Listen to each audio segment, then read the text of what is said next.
Bismillahirrahmanirrahim. Assalamualaikum warahmatullahi wabarakatuh.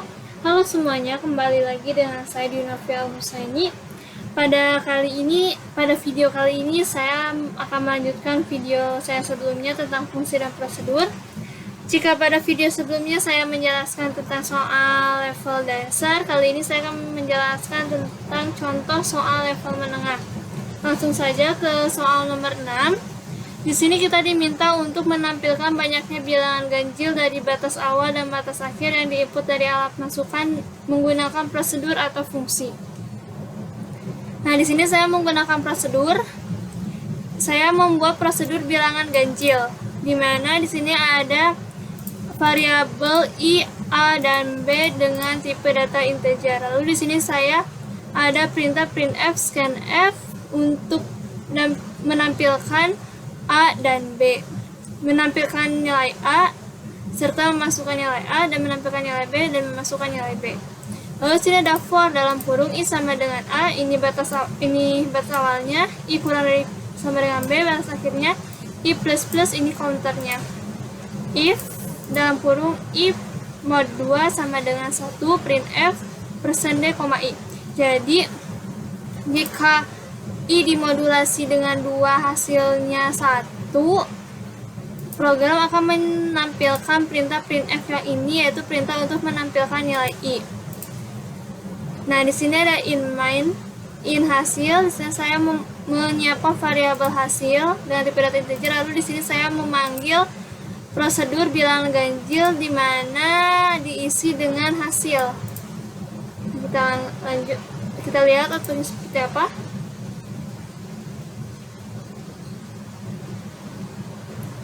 Maaf ya sebentar ya teman-teman, agak sedikit lama.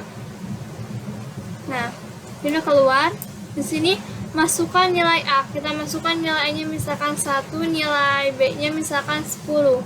Maka bilangan ganjilnya itu 1, 3, 5, 7, dan 9.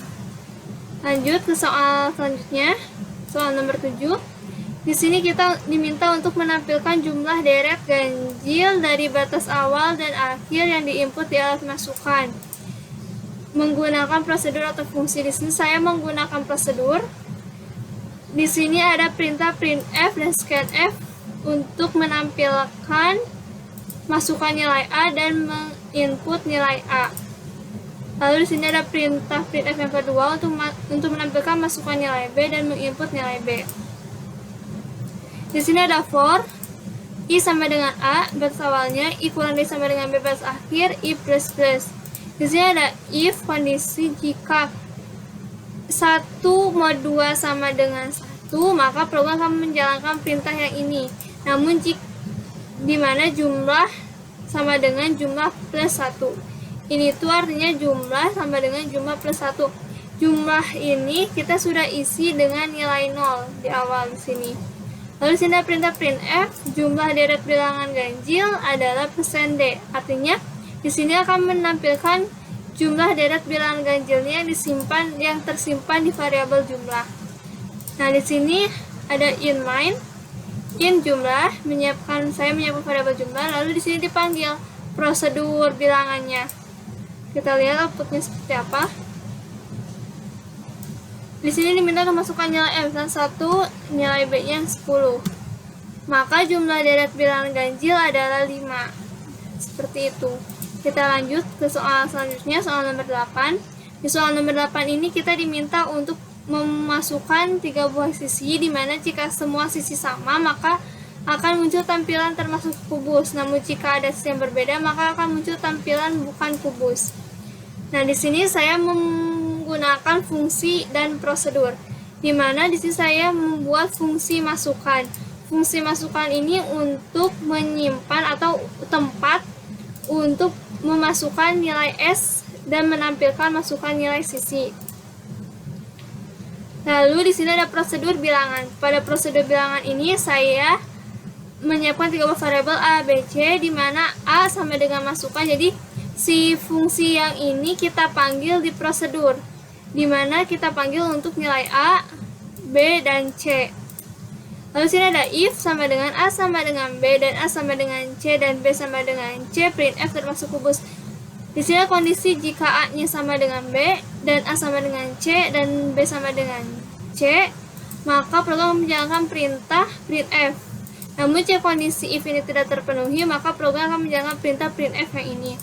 Lalu di sini ada in main, in hasil. Di sini bilangan, ini tuh prosedur bilangannya tuh dipanggil dalam kurung hasil, jadi diisi dengan hasil. Kita lihat outputnya seperti apa. Di sini kita diminta untuk memasukkan nilai sisi. Sisi pertama misalnya 1, 1, 1. Nah, kan tadi di soal jika semua sisinya sama maka termasuk kubus. Namun jika kita coba dengan memasukkan sisi yang berbeda, misalnya sisi pertama 1, 2, 3, maka akan keluar bukan kubus. Seperti itu. Kita lanjut ke soal nomor 9. Di soal nomor 9 ini kita diminta untuk menentukan sebuah bilangan prima atau komposit. Di mana contoh masukannya seperti ini. Contoh masukan batas awal sampai dengan 1, batas akhir 100. Bilangan prima 1 sampai dengan 100 adalah berapa? Bilangan komposit 1 sampai dengan 100 adalah berapa? Menggunakan prosedur atau fungsi. Di sini saya menggunakan ada fungsi, ada juga prosedur.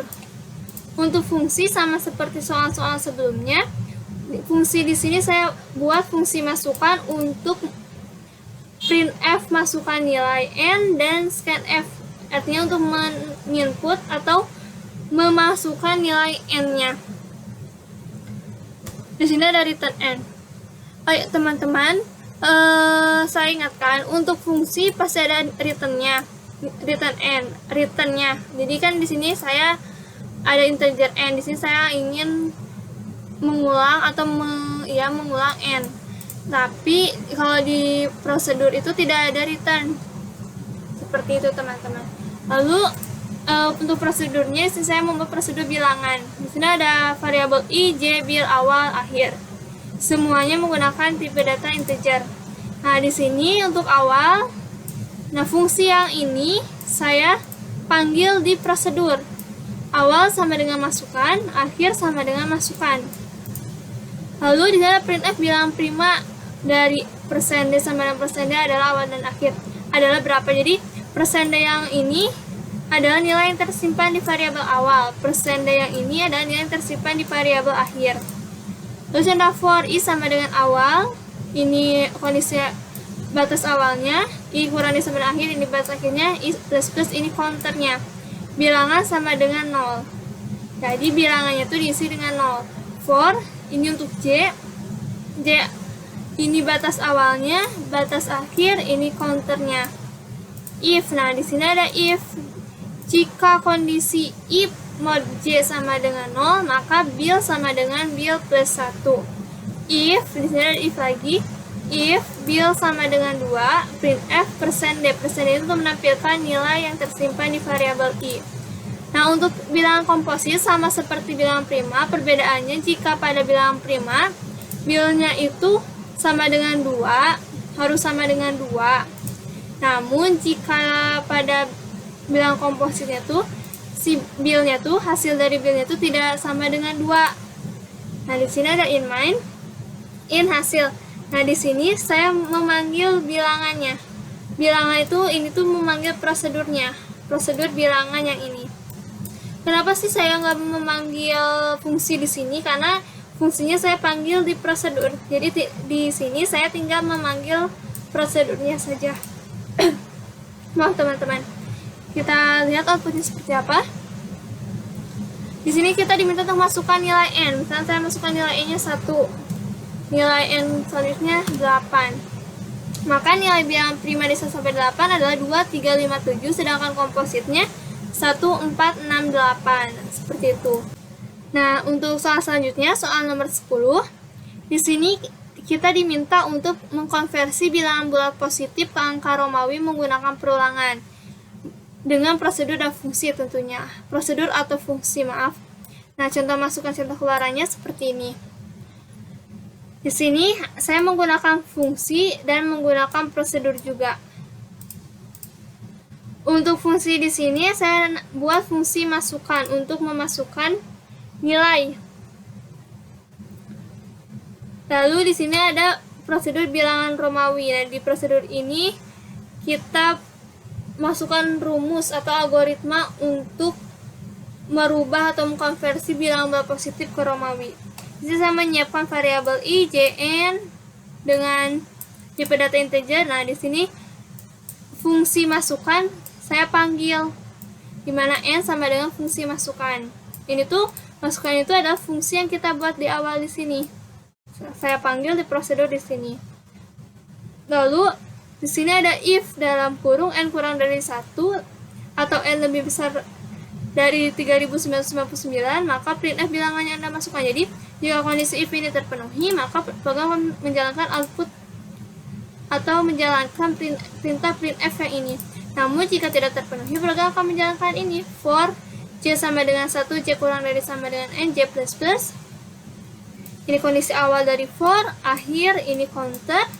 Printf %d dikonversi ke angka Romawi j. Jadi, print %d di sini untuk menampilkan nilai yang tersimpan di variabel j, di mana i sama dengan j. Di sini ada while i tidak sama dengan 0. Jadi sebelum lanjut ke proses print selanjutnya atau perintah selanjutnya, di sini akan diperiksa terlebih dahulu. I-nya tidak sama dengan 0. Jika iya, di sini ada if i lebih besar sama dengan 1000, perintah printf n i sama dengan i kurang 1000. Selanjutnya, jika ini terpenuhi, maka langsung ke if yang kedua. Jika ini terpenuhi, maka akan menampilkan perintah printf yang ini. Namun, jika tidak terpenuhi, akan lanjut ke printf yang kedua, 3, selanjutnya sampai yang terakhir. Nah, di sini, in hasil, di sini saya panggil prosedurnya, bilangan prosedur yang saya namai bilangan Romawi, diisi dengan hasil. Kita lihat outputnya seperti apa. Kita diminta masukkan nilai n, saya nilai n-nya 10 saja. Nah, maka di sini akan muncul 1 dikonversi ke angka Romawi 1, 2, dan seterusnya sampai 10 dikonversi ke angka Romawi 10. Nah, sekian teman-teman penjelasan dari saya tentang soal level menengah. Kita akan lanjut di video berikutnya tentang soal level mahir. Wassalamualaikum warahmatullahi wabarakatuh.